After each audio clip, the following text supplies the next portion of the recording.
The phone rang at exactly 6:47 p.m. on a Thursday evening. I remember the time, because I was watching the sunset from my favorite spot on the porch, the same spot where my late husband Robert and I had watched thousands of sunsets together over our 30 years of marriage. The sky was painted in brilliant shades of orange and pink, and I was thinking about how Robert used to say that God was showing off on evenings like this. I almost didn't answer.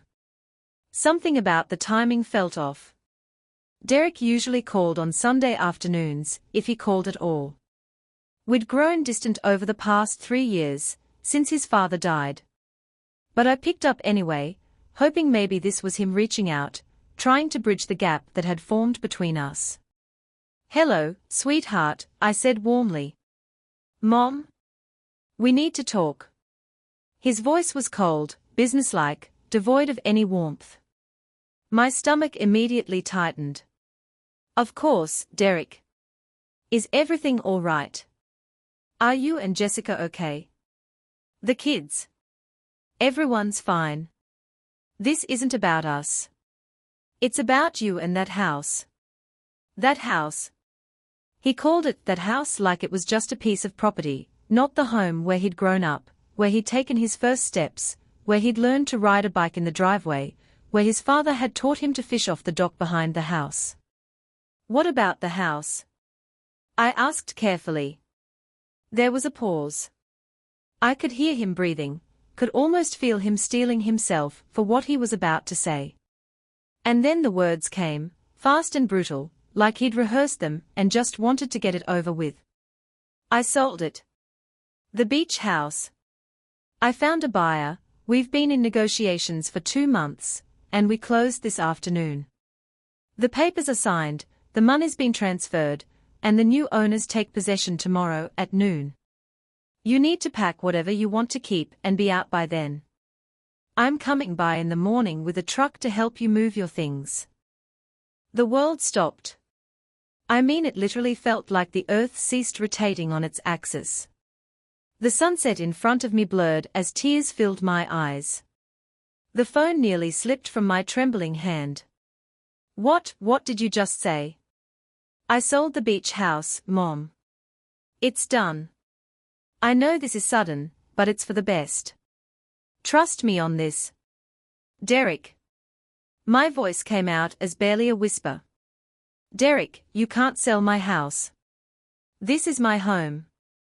Your father left this to me. We built this life here together. Every inch of this place holds our memories. You grew up in this house. Claire grew up here. This is where—" "Mom, stop." His voice was sharp, cutting me off mid-sentence.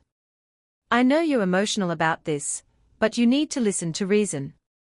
I'm the trustee of the property. Dad set it up that way when he got sick, remember?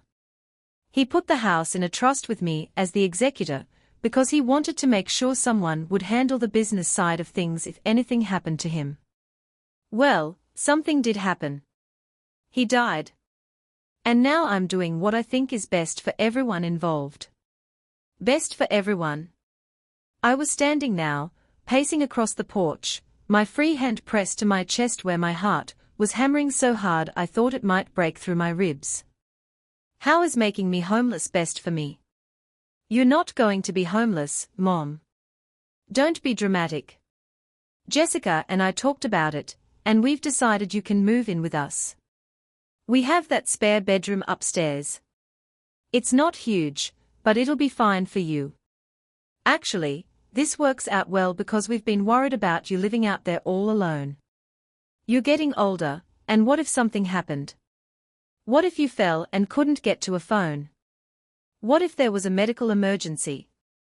This way, we can keep an eye on you, make sure you're safe." I felt like I'd been slapped. I'm 62 years old, Derek. I'm not ancient. I don't need to be kept an eye on like some senile invalid. I'm in perfect health. I take care of this entire property by myself, the house, the garden, the dock. I go for walks on the beach every morning. I volunteer at the community center 3 days a week. I have friends, I have a life here. And you can have a life with us, he said, his patience clearly wearing thin. Look, Mom, I don't have time to argue about this. It's done. The sale is final. I got an excellent price, way above market value actually. The housing market is at a peak right now, and I found buyers who are cash-rich tech executives from California. They didn't even blink at the asking price. Financially, this is the smartest move. I don't care about the money. I was shouting now, something I never did. This isn't about money, Derek. This is about my life. My home. My connection to your father. Do you have any idea what you're taking from me? I'm taking a financial burden off your shoulders, he said firmly. Property taxes on that place are astronomical. Maintenance costs are through the roof. The insurance alone costs a fortune because of hurricane risk. You're living on Dad's life insurance and Social Security, Mom. How long do you think you can afford to maintain a property like that? I'm being practical here. I'm thinking about your long-term financial security. Did I ask you to think about my financial security? My voice was shaking now, a combination of rage and grief and sheer disbelief. Did I tell you I was struggling to pay my bills? Because I'm not, Derek. I'm doing just fine. The life insurance your father left me is more than adequate, and I've been careful with money my entire life. I don't need you to swoop in and make decisions about my life without even consulting me. I'll be there tomorrow morning at 9 with the moving truck. Pack light. The spare room at our place isn't very big, so you won't be able to bring much furniture. Maybe your bed, a dresser, some personal items. We can put anything else in storage, but honestly, Mom, most of this old furniture isn't worth keeping. We should probably just donate it, or have an estate sale. An estate sale, I repeated numbly. You want to sell off everything your father and I collected over 35 years of marriage. I want to be practical, he said. I'll see you tomorrow at 9. And Mom? Please don't make this harder than it needs to be. This is happening whether you like it or not, so you might as well accept it gracefully. He hung up. I stood there on the porch, holding the phone, staring out at the ocean as the last light of sunset faded into twilight. The phone slipped from my hand and clattered onto the wooden boards. I didn't pick it up. I couldn't move. I couldn't breathe. I couldn't think. My son, my firstborn child, the baby boy I'd carried for 9 months, labored for 14 hours to bring into this world, nursed and raised and loved with every fiber of my being, had just ripped my entire life out from under me. And he'd done it with all the emotion of someone cancelling a newspaper subscription. I don't know how long I stood there. Long enough for the stars to come out. Long enough for the temperature to drop and the ocean breeze to turn cold against my skin. Long enough for the reality to sink in. I had less than 18 hours to pack up my entire life and leave the only home I'd known for more than 3 decades. Finally, my legs gave out. I sank down onto the porch steps, wrapped my arms around my knees, and let myself cry. Deep, wrenching sobs that tore out of my chest and echoed across the empty beach. I cried for my husband, gone 3 years now, but still so present in every corner of this house. I cried for my son, who'd somehow transformed from a sweet, caring boy into this cold, calculating stranger. I cried for myself, for the life I was about to lose, for the future I'd imagined living out my days in this house, watching the ocean, tending my garden, eventually becoming the eccentric old lady who fed the seagulls and told stories to neighborhood children about the old days. All of it, gone. Sold. Decided without my input, without my consent, without even the courtesy of a warning. When I finally had no tears left, I went inside. The house felt different already, like it knew it was being taken from me. I walked through each room slowly, touching the walls, the furniture, the picture frames holding decades of family photos. The living room, where Robert and I had slow danced on our anniversary every year, always to the same song, Unchained Melody. Where we'd put up the Christmas tree every December, and where Derek and Claire had torn into presents on countless Christmas mornings. Where we'd gathered as a family for movie nights, game nights, deep conversations about life and love and everything that mattered. The kitchen, where I'd made thousands upon thousands of meals. Where Robert had surprised me with breakfast in bed on Mother's Day, even though he was a terrible cook and usually set off the smoke alarm. Where Derek had done his homework at the table while I prepared dinner, and we'd talk about his day at school. Where Claire had learned to bake, and we'd made cookies together, getting flour everywhere and laughing until our sides hurt. The master bedroom, where Robert and I had shared 30 years of our lives. Where we'd talked late into the night about our dreams, our fears, our hopes for our children. Where I'd held him during his final weeks, his body ravaged by cancer, but his spirit still strong, still fighting, still loving me with everything he had left. Where he died in my arms on a Sunday morning, with sunlight streaming through the windows and the sound of waves providing a peaceful soundtrack to his passing. Derek and Claire's childhood bedrooms, still decorated the way they'd left them when they moved out. Derek's with his baseball trophies and posters of athletes. Claire's with her collection of books and the mural we'd painted together on one wall, a beach scene with dolphins jumping through waves. The study, where Robert had worked on his novels. He'd been a writer, never famous, never rich from it, but passionate about his craft. This room was full of his books, his notes, his half-finished manuscripts that I couldn't bear to throw away. Every room told a story. Every corner held a memory. This wasn't just a house. This was the repository of my entire adult life, the physical manifestation of a love story that had spanned 3 decades, the place where I'd become a wife, a mother, a widow. And Derek was taking it all away. I looked at the clock, 10:34 p.m. I picked up my phone and called my daughter. Claire answered on the second ring, her voice thick with tears. Mom? Oh, Mom. I just heard. Derek called me an hour ago. I've been crying ever since. I can't believe he actually did it. I thought he was just talking, just considering it. I didn't think he'd actually go through with it without telling you. You knew. The betrayal cut even deeper. You knew he was planning this.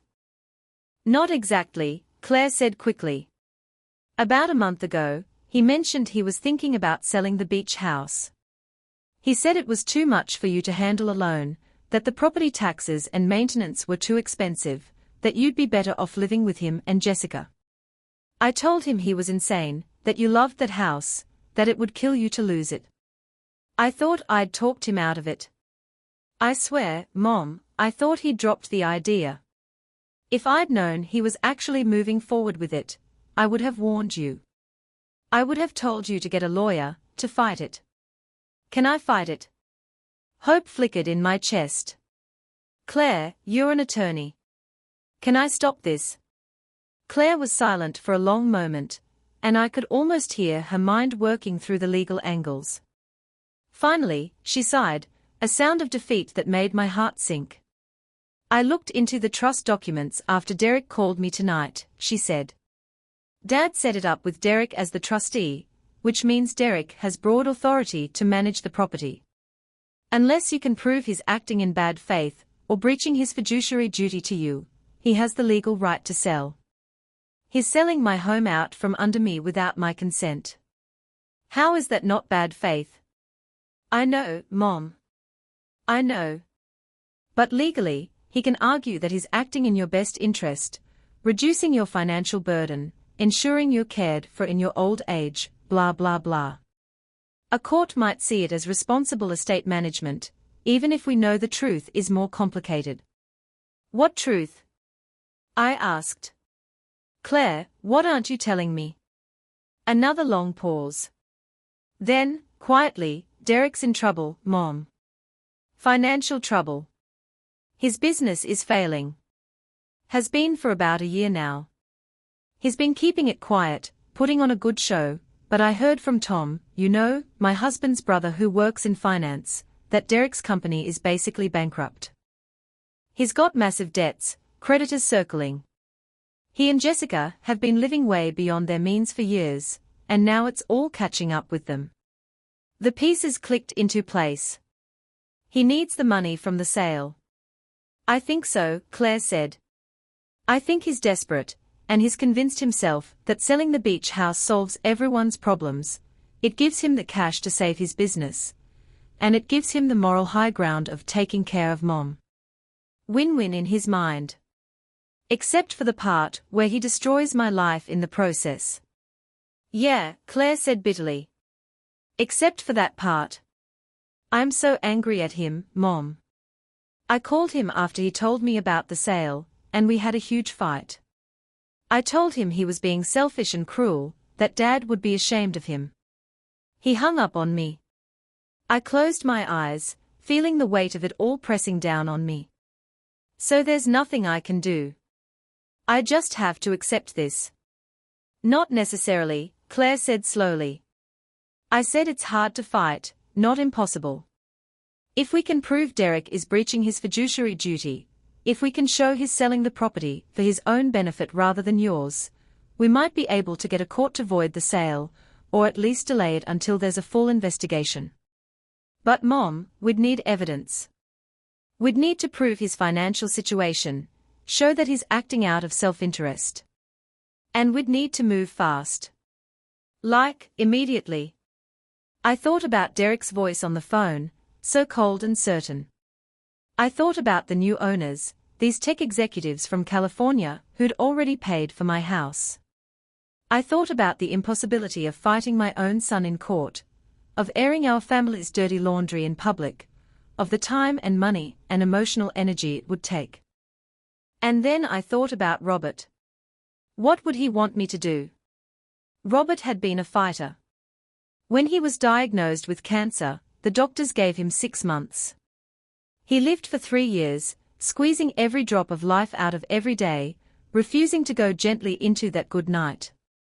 He'd taught our children to stand up for themselves, to never let anyone push them around, to fight for what they believed in. He'd want me to fight. Tell me what I need to do, I said to Claire. What followed was the longest night of my life. Claire called her husband, who called his brother Tom, the one who worked in finance. Tom started digging into Derek's business records, anything that was public information. Claire called a colleague who specialized in trust litigation. I called my best friend Margaret, who'd been a real estate attorney before she retired. By midnight, we had a plan. It wasn't perfect, and success wasn't guaranteed, but it was something. Margaret agreed to come out of retirement to represent me. Tom found evidence of Derek's financial troubles, public records of lawsuits against his company, liens on his property, defaulted business loans. Claire drafted an emergency petition to stop the sale. We'll file first thing in the morning, Margaret told me over the phone at 2 a.m. We'll ask for an emergency hearing. The judge might not grant it, but we have to try. In the meantime, I want you to document everything.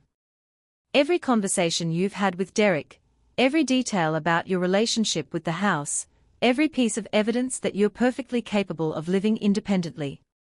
And Mom? Claire added. Pack a bag. Just in case.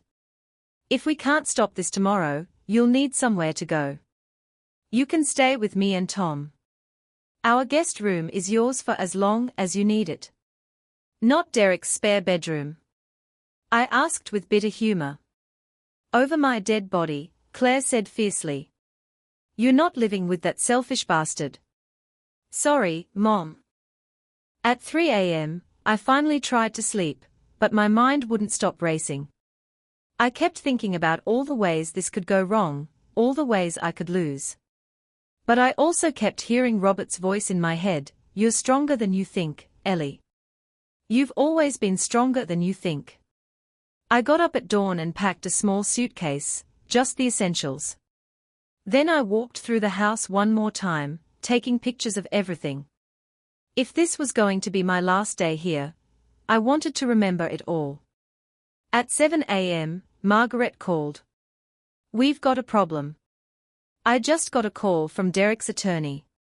Apparently, Derek filed a motion yesterday requesting that you be placed under a conservatorship due to concerns about your mental competency. What? I nearly dropped the phone. He's claiming I'm mentally incompetent. It's a tactical move, Margaret said grimly. If a court determines you're not mentally competent to make your own decisions, it strengthens his position as trustee and undermines any argument you might make about wanting to stay in the house. He's trying to paint you as a confused old woman who doesn't know what's best for herself. I felt rage boil up inside me, hot and fierce. This was my son. My own child. And he was willing to publicly declare me mentally incompetent, just to get his hands on the money from the house sale. What do we do? I asked, my voice shaking with anger. We fight harder, Margaret said. Get dressed. Wear something professional. We are going to court. Derek arrived at my house at exactly 9 a.m., just like he'd said he would. He had a moving truck, 2 guys he'd hired to help load furniture, and Jessica, who stayed in the car, hiding behind enormous sunglasses. I was waiting for him on the porch, dressed in my best suit, the one I'd worn to Robert's funeral. My hair was done, my makeup was perfect, and I had a briefcase full of documents. Derek's face when he saw me was priceless. Confusion, then irritation. Mom, what are you doing? Why aren't you packed? The new owners will be here in 3 hours. The new owners, I said calmly, are going to be disappointed. I handed him a document. He took it, frowning, and started to read. I watched his face change as he realized what he was holding. An emergency court order temporarily halting the sale of the property pending a full hearing on the matter of the trust, my competency, and Derek's potential breach of fiduciary duty. What the hell is this? He demanded. It's me fighting back, I said. Did you really think I'd just roll over and let you destroy my life? Did you think I was too old, too weak, too stupid to stand up for myself? Mom, this is ridiculous. You can't afford a legal battle. You don't understand the law. I understand that you tried to have me declared mentally incompetent, I interrupted, my voice hard as steel. Your own mother. You were willing to publicly humiliate me, to strip away my legal rights, just to get what you want. Do you have any idea how that feels? Derek's face flushed. That's just a legal formality. It's to protect you. Protect me? I laughed, a harsh sound with no humor in it. You're not protecting me, Derek. You're protecting yourself. You're protecting your failing business, your mountain of debt, your lifestyle that you can't afford. This has nothing to do with me and everything to do with you needing money. That's not, how did you? He stopped, realizing he'd just confirmed what I'd accused him of. I know everything, I said quietly. I know about your business going bankrupt.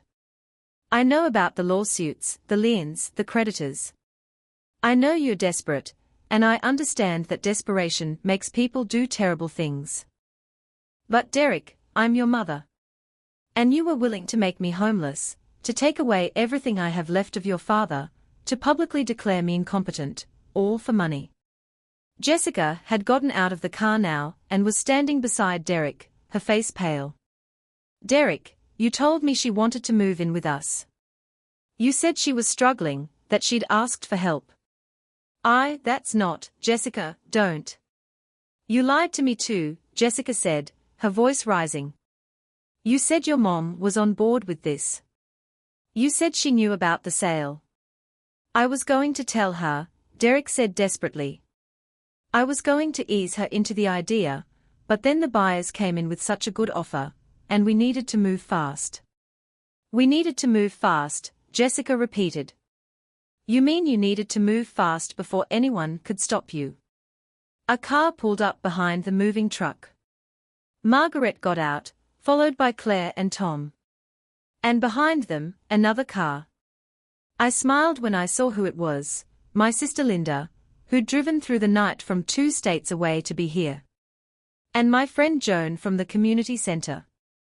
And my neighbor Bill, who'd lived next door for 20 years. And the president of the Historical Society, because this house was one of the oldest in the area and had historical significance. "What is all this?" Derek demanded. "What's going on?" "This," I said, "is me showing the court that I'm not some isolated, confused old woman with no support system. These are the people in my life, Derek. The people who actually care about me, who didn't have to be tricked or guilt into being here. They are going to testify about my mental competency, about my ability to care for myself and this property, about what this house means to this community." Another car pulled up. A woman in a business suit got out, carrying a camera. "And that," I continued, "is a reporter from the local newspaper. Because apparently, when a prominent local businessman tries to sell a historically significant property out from under his widowed mother by having her declared mentally incompetent, that's newsworthy."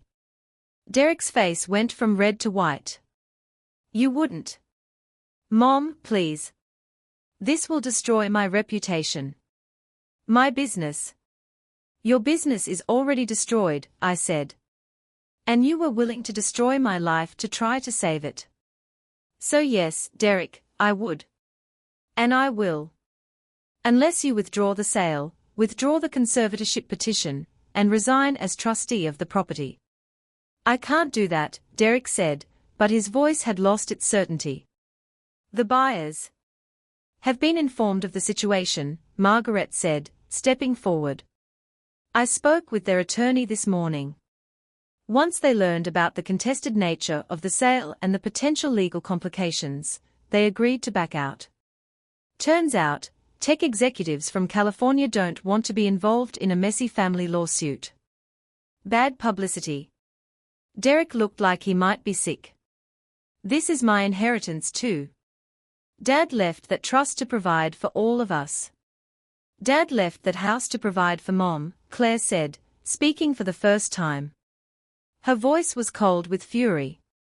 "He put you in charge because he trusted you to take care of her, not to exploit her. And you've betrayed that trust in the worst possible way." "I have debts," Derek shouted. "I have obligations. I have creditors threatening to take everything.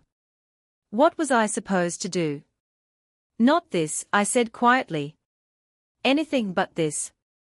You could have asked for help. You could have been honest about your situation. You could have made better choices before it got to this point. But instead, you chose to lie, to manipulate, to betray your own mother. And now you have to live with the consequences of that choice." The hearing was scheduled for the following week. Margaret filed a formal complaint against Derek for breach of fiduciary duty. Tom provided evidence of Derek's financial troubles and his motive for selling the property. The community members testified about my mental competency and my importance to the neighborhood. The Historical Society presented documentation about the house's significance. Derek's attorney tried to argue that Derek had acted in my best interest, but it fell apart when Margaret presented phone records showing Derek had started contacting real estate agents about selling the house within 2 weeks of his business starting to fail, months before he claimed to have become concerned about my ability to live independently. The judge was not impressed. She dissolved Derek's position as trustee, appointed an independent professional trustee to manage the property, and ordered Derek to repay any fees or expenses he'd charged to the trust. She also ordered him to undergo a full accounting of how he'd managed the trust up to that point. But the real kicker came when she addressed the conservatorship petition.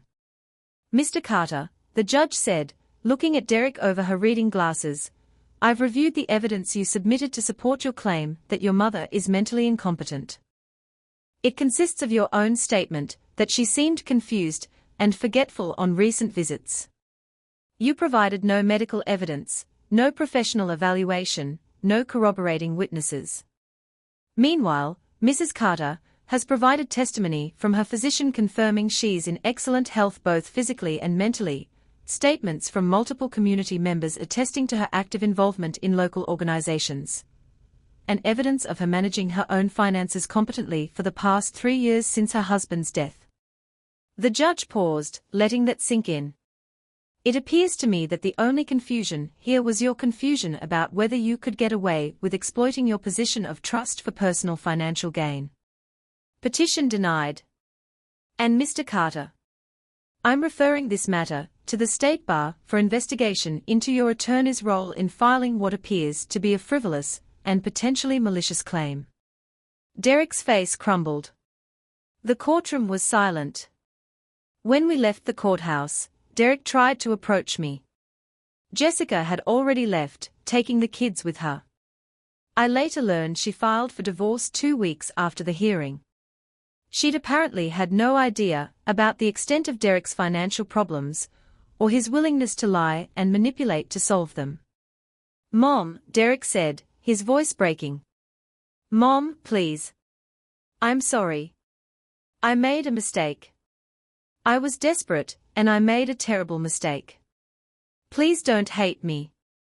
I looked at my son, my baby boy who'd grown into a stranger, and I felt a complicated mix of emotions. Anger, yes. Hurt, absolutely. Betrayal, definitely. But also, somewhere deep down, a stubborn ember of the love I'd carried for him since the moment he was born. So please, right now, click that subscribe button. Join our community. Be part of something meaningful. And come back next week for another powerful story that will make you think, feel, and maybe see your own life a little differently. Remember, you are stronger than you think. You have more courage than you know. You deserve to be treated with dignity and respect, no matter your age. You have the right to set boundaries, to say no, to fight for what matters to you. Never let anyone, not even family, convince you otherwise. Your voice matters. Your life matters. Your story matters. Until next time, take care of yourselves and each other. Be brave. Be kind. And never stop fighting for the life you deserve. Subscribe now. We'll see you in the next story.